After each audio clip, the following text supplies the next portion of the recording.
Mortgage rates are on the rise. What does that mean for home buyers? What does it mean for home sellers? Stay tuned and I'll tell you more next up on Taylor's Tuesday Tip and Tour.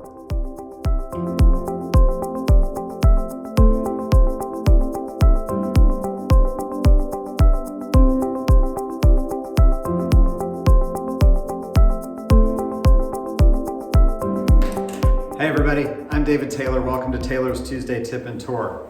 So most people, when they buy a home, are usually getting a mortgage. Not everybody, but most people are getting a mortgage. And we have seen interest rates jump over the last 2 weeks, basically from a low of about 2.625. And right now they are up in the 3.25 range. So basically about a full half of 1%. And historically, 3.25% on a mortgage is just like this unbelievably great rate, right? Like, I remember when my father bought the home that I grew up in. This was in 1981, so I'm a little old. But he got an interest rate of 14.5%, and he was happy about that because interest rates had been at 16 and 17%. So to get something at 14%, he was like, wow, this is great. 3.25% is unfreaking believable and a great rate. 2.75% is even better though, right? So one of the things that we've seen over the last year is we have seen that interest rates have dropped, and that has allowed people to buy homes. And a lot of people have been buying homes who may not have considered it otherwise. But you look at it, you're like, wow, I can get an interest rate for 30 years fixed at 2.75%. Gosh darn it, yeah, let's go do that, because it's not free money, but it's awfully darn close. So, and a lot of that, just as a short primer on how mortgage rates are determined, they have a lot of correlation with treasury bills, 10-year treasury bill in particular. So as that goes up or goes down, interest rates go up or they go down, depending upon what's going on. And last year when the pandemic began, we saw this huge drop off in economic activity. We entered into a recession in the second quarter, and interest rates plunged, and they went down from like 4.25% down into those 2.75% range. So, as happens a lot of times, we had a home buying frenzy throughout most of 2020. And that's continued through January and through these first 3 weeks of February, 4 weeks of February now, we're into March. So, it's been great, but there are signs that an economic recovery is underway, right? So here we are, we're in the first week of March, and the vaccine that we had been waiting on is rolling out, more or less pretty, better, let's just say. I've still got a long time before I'm going to see it get injected into my arm. But, as a result, there's hope, right? We have hope that the numbers are going to decrease as far as hospitalizations and deaths. We have hope that as more people get vaccine, we're going to get back to normal somewhat, especially as we get into the summer. And if that happens, and all of a sudden you and I are able to go out to lunch or dinner and sit in a restaurant, we're able to maybe go to a White Sox or a Cubs game, then we're able to do things and have fun. And the concert that I want to go to on September 21st, there's still a chance we may get to go do that. So, but all that means economic activity, right? And we've seen the stock market over the last couple of weeks has really kind of been on an increase. And it's good news if you're an investor.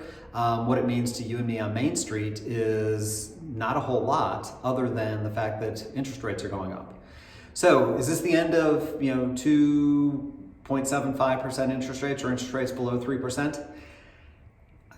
I have no idea. If I had a crystal ball, I probably would, I don't know what I would be doing, but I would probably be in Vegas betting. But I'm not a gambling man. But if I were, I would probably say, yeah, we're probably done with interest rates in the sub 3% range. Are they going to go back to 4% anytime soon? I don't think so. I think we're probably going to see them pretty close to where they are.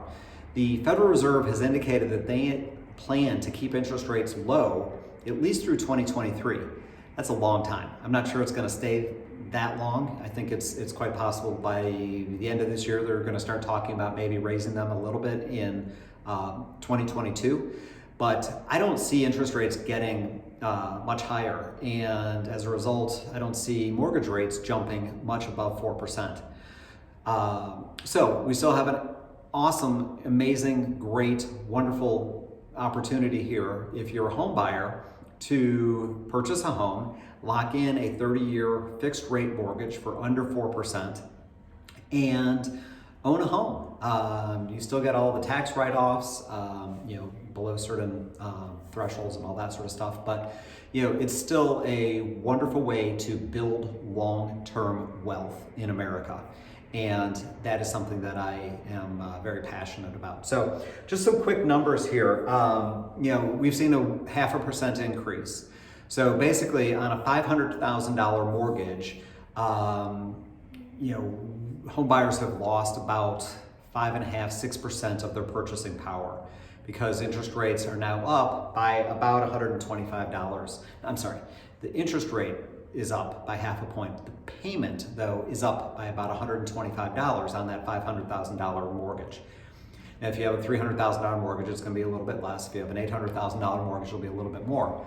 But for the most part, you can buy a little less house than you could have 30 days ago.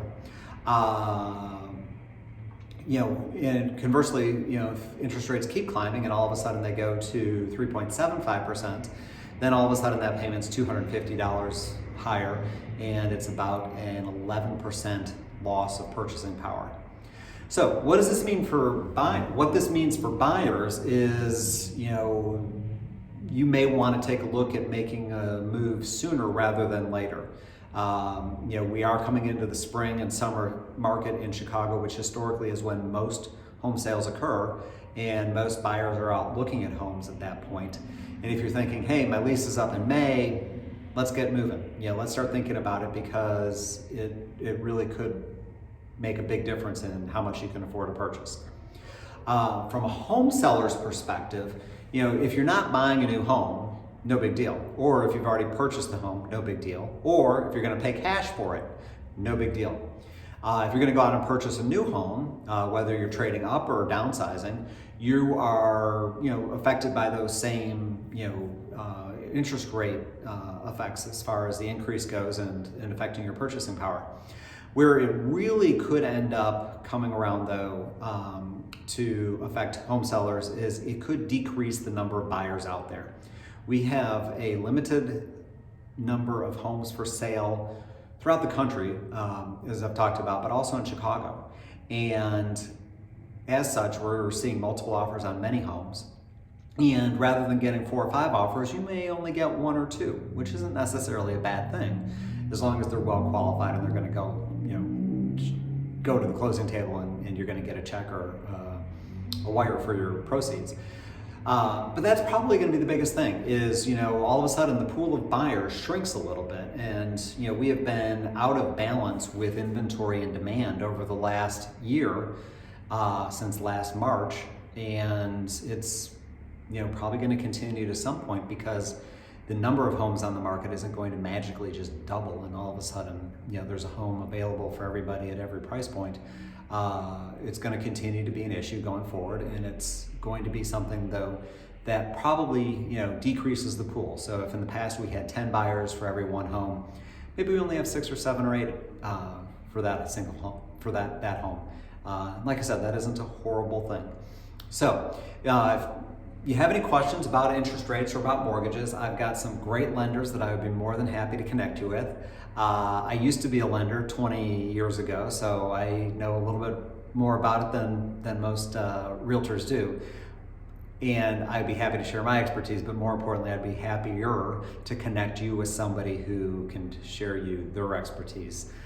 some of the great lenders that I work with. So anyhow, thank you for joining me. If you have any questions, leave them in the comment section down below. Don't forget to subscribe. Every Tuesday we have a new Taylor's Tuesday tip and tour, and I look forward to seeing you next week.